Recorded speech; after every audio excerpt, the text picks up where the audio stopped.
Stuart, Yes. can you talk about how our individual state of being impacts the collective consciousness in this world? Uh, I guess I can talk about this. Look, we all interact with other people. We all give and receive things to other people. And every time we interact with them, it affects not only us and them, but it truly affects beyond that. Because people take in what they take in and they deal with other people who deal with other people. And there was once a movie called Paying It Forward. And we usually bring to the world exactly what our condition is inside. So, look, you turn on the television set and somebody's talking about COVID or Afghanistan and this and that. It affects the entire world. It affects the collective consciousness of the entire world. You know, I mean, uh, it's a hard subject, Larry, because the collective consciousness can't change unless people change. The collective consciousness can't change unless the individuals in that collective consciousness make an effort to work deeply on themselves and to change. Otherwise, this collective consciousness has been the way it's been, for millions of years now, because people don't make that effort to change. If people would make the effort to change inside themselves, the collective consciousness of this planet would change. It would suddenly be on a much higher level. It would be a planet where people lived with compassion, with love, you know, people wouldn't have to jump off of airplanes. I mean, I saw a picture yesterday on television that was staggering of a guy clinging to an airplane to get out of Afghanistan and fell. I mean, that collective consciousness would change. People would be treated different. People would be embraced. There would be room for them to live their lives. There would be support for people to be happy, to be successful in the world. And but I don't know any other way to change it. It's not going to change because some president or congressman gets up and makes some, statement about this or that or the other. Obviously, it's not going to change because it never does. Individuals in the collective consciousness have to do the work. Now, strange as it might sound, I think it's why God provides reincarnation. There is a higher knowledge that understands that this is not going to happen in one lifetime. So people have time, they have lifetimes in order to change in themselves.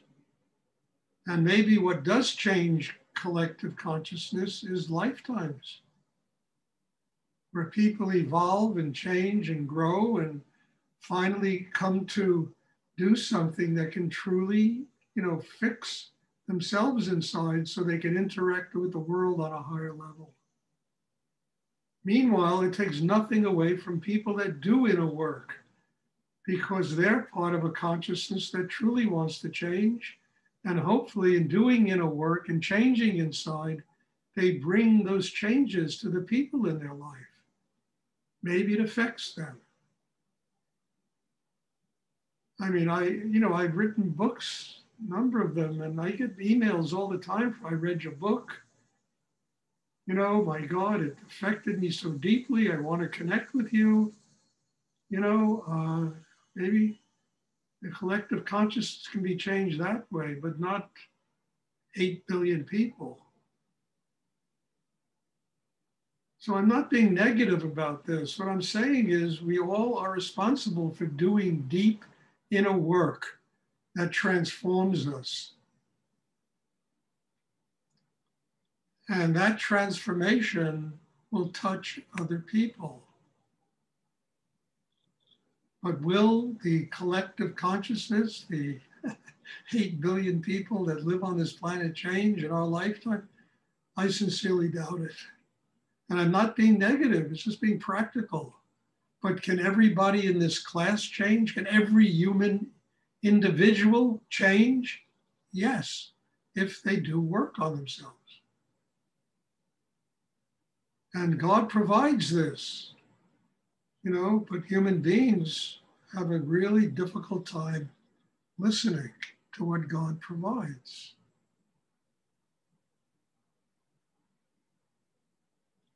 When I was younger, I believed that there was an ability to change the entire consciousness of the world.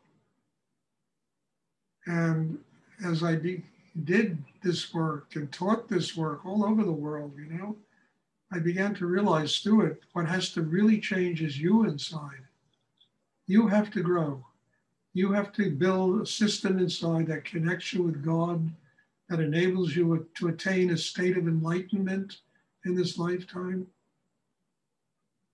The Jewish religion, they say if you save one life in your lifetime, the gates of heaven open up to you. And that life has to be one's own life. And maybe that is the collective consciousness. I don't know. Saving one's own life by doing deep inner work. So, it's a very hard question to answer. And I don't want to sound negative when I answer this. I say, oh my God, it's 8 billion people and it's never going to happen. It will happen, but it could take, 100,000 lifetimes for this thing to happen. Or the willingness for people to do some kind of inner work. Not just what I teach, but something that really gets them connected to higher energy in the universe. Because that connection will change their consciousness.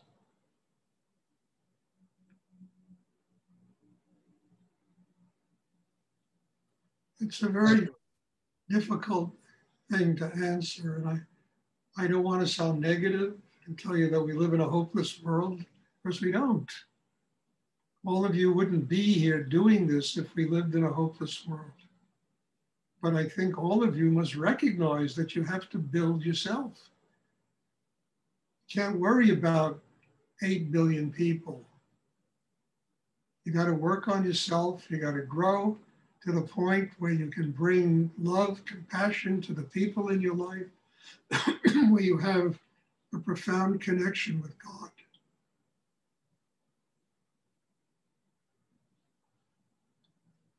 Does anyone else have a question?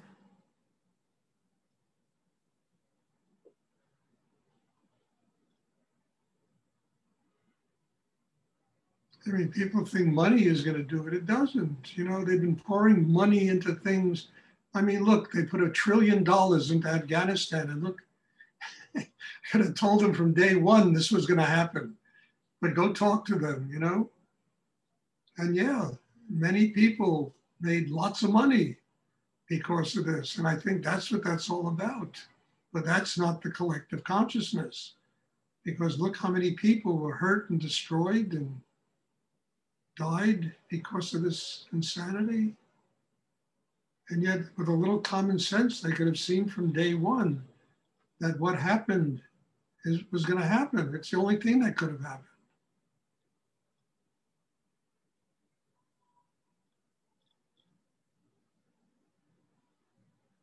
So it gets back to one's personal connection with God. Gets back to always building an inner life and understanding that nobody is going to say, if the Buddha couldn't do it, and Christ didn't do it, and Muhammad didn't do it, I don't think I'm going to do it. But I do know that I can build in me, a spiritual life, a chakra system that's connected to higher energy. I can find joy and love in my life, and to be able to live it on the best level that I can possibly live it. and to give on the highest level and to receive on the highest level from whomever is in my life. I mean, I once had a conversation with God, believe it or not, and I said to God, you know, I can't save the world. That's your problem. You know, and the problem works out because people have time and they have an infinite amount of time in order to get themselves together and to connect with God.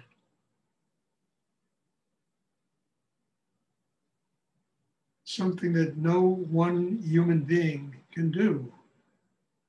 But each of us can do what's really important, build an inner life that is truly connected to spirit.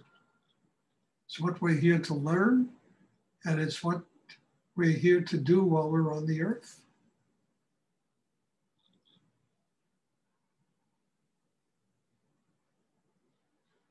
Does anyone else have a question they would like to ask?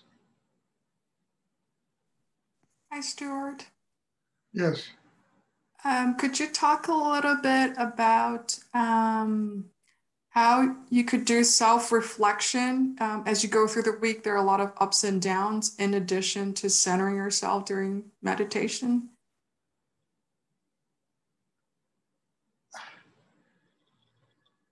What do you mean by self? You mean thinking about yourself? Well, how do you process the energy from other people or thoughts or reactions to what's happening in your life? This all the time, Manshi. You know, if you build a system in yourself that is grounded, the big word here is grounded. You are focused. You condition yourself to stay centered in the chakra below the navel. Other people's stuff will be assimilated inside you, will be burnt up inside you, you know, will become Shakti, an energy that will help you to grow spiritually. I don't care what their stuff is. You can manage, you know, to be centered enough inside yourself that you can allow other people's stuff do not throw you off balance. So when you are thrown off balance by other people's stuff, it's not to think about it. It's just to say to yourself, I need to work on myself. I need to get stronger inside. I mean, one of my stories I've told at least 1 billion times is when I was younger and I was studying with my teacher, and he had an ashram up in the mountains called Big Indian. And he just got it, and it was like the first summer. And I said to him, Rudy, I said, you know, I've been working like an animal. Can I go up there and just chill out for 3 or 4 days? And he said, go. You know, he said, that's what it's for, Stuart. So I went up there and I found a room in this hotel that was the ashram. And it wasn't really run as a hotel. It was once run as a hotel, but it was the ashram there. And, you know, unpacked my stuff. And I said, Stuart, don't just lie around here or just, you know, see if there's something you can do here that can contribute to this place. Well, I looked out the window and there was an entire acre of land where the grass was as tall as me. And it probably had been mowed in 3 years. And in the middle of all this was a tractor with a mower connected to the tractor. So I went down, I said, well, this would be a great thing to do. I can contribute, I can cut the grass. I get on the tractor, I start driving, cutting the grass. I'm having a jolly good time and I'm really feeling all my tension falling out of me. And suddenly the guy who is the manager of this ashram, and he was a friend of mine, comes running across the ashram, screaming at me. You know, in the 15 minutes I'd been there, I had done 40 things wrong, screaming at me. So I stopped the tractor, I got off the tractor, we're standing there nose to nose, and he's screaming at me. And I said to myself, Stuart, don't say anything to him, just get centered. You know, get centered inside yourself, you know, and see what happens. I never did this before, you know, because I liked this guy. He was a friend of mine. I didn't want to fight with him. And I got centered inside myself. And, you know, he went on for another, I don't know, 3, 4, 5 minutes. It seemed like an eternity. You know, And finally, he stopped, and tears came in his eyes. Tears. He started crying. And he gave me a big hug. And he said, "Thanks, Stuart." And the only reason I was able to do this was instead of having to react to him and fight with him and convince him I didn't do it, I just got centered in myself. And I listened to him, and I wasn't intimidated by his tension. Now, I didn't know how to do this until I started practicing this meditation.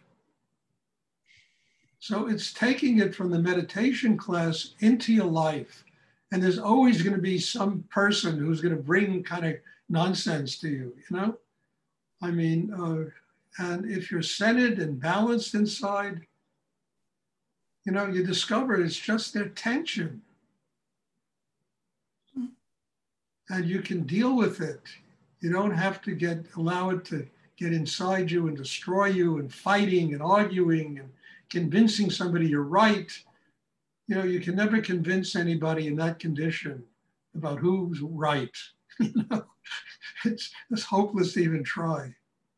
But I'll never forget that. It was indelibly imprinted in my mind how incredible that situation was. There was God teaching me. So it's not a matter of reflecting about it. It's saying, okay, I can't do this now. I got to get stronger. That's the reflection that should go on inside you. I need to build me. You get in a fight with your children, your husband, your parents, your this one. You know, if you're grounded inside, you can truly avoid all that. You can learn how to deal with it, and you can bring love to the situation. So that's what you should reflect. I'm not there yet. Somebody at the job where you work was crazy, and there's always people. You know, if you interact with people, you can always find some nut who's going to try to make your day crazy. You know, you have to get grounded, and that's what they're telling you. It's God talking to you. Listen. Say, okay, I need to work deeper and get stronger in myself. And understand that this person is simply God talking to me and telling me I haven't built that kind of chemistry yet. Now, this is an amazing thing to learn. It's one of the greatest things I ever learned from Rudy, how to do this. It enables me to deal with hundreds and hundreds of people, you know, and stay centered and understand that each person is unique and individual, and they bring their own uniqueness and individuality. And some are going to bring insane things, and some are going to bring a lot of love. I have to be grounded inside in order to deal with all of it. That's how the universe talks to us. Is that clear? Yes, thank you. Now we have to do it. Okay. And you look, Manchi, you're a very strong person. You got a lot of will, and you're a wonderful person that way, and you can do this. You can really do this. It's not something beyond your talents as a human. I actually have tried that twice in the past 2 weeks, just staying quiet and not react and just really bring the breath down. I just did it automatically. So I'm glad I could relate to your experience. Good. You're learning. And then it turns into, I mean, I always told this story too, okay, just to finish this. When I was younger, I used to work in bars and restaurants, waiting tables, bartending, doing that kind of stuff. And I worked in the last restaurant I ever worked in. This is while I was studying with Rudy. There was a bartender there that I could not go to the bar and ask him for a martini or a whiskey sour without getting into a fight with this guy. I just couldn't do it. I mean, there was like black chalk on a blackboard, you know, our chemistry.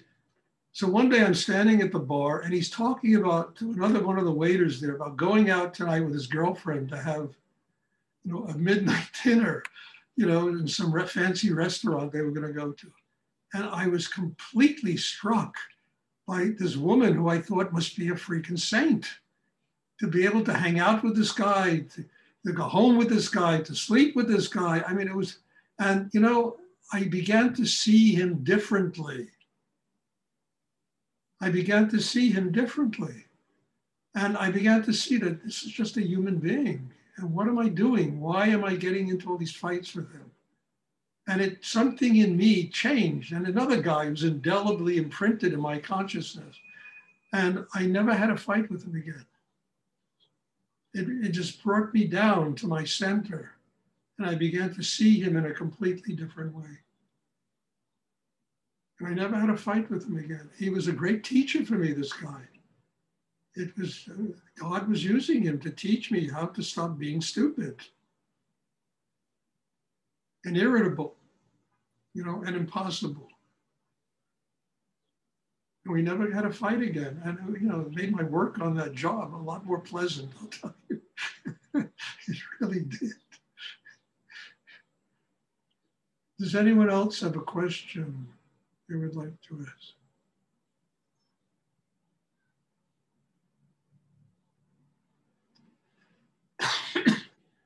Okay, if there are no more questions, there'll be a class on, what is today? Today's Tuesday. On Thursday. I hope everybody attends. And, you know, again, I always say it and I mean it. I'm very grateful for you all being here, for participating in this. It's a great teacher for me. And I hope it's also teaching all of you, you know, how to grow, how to live in the world. So thank you and bless you. And I'm hoping that I see everybody soon this Thursday, and have a wonderful evening, a wonderful day. Thank you.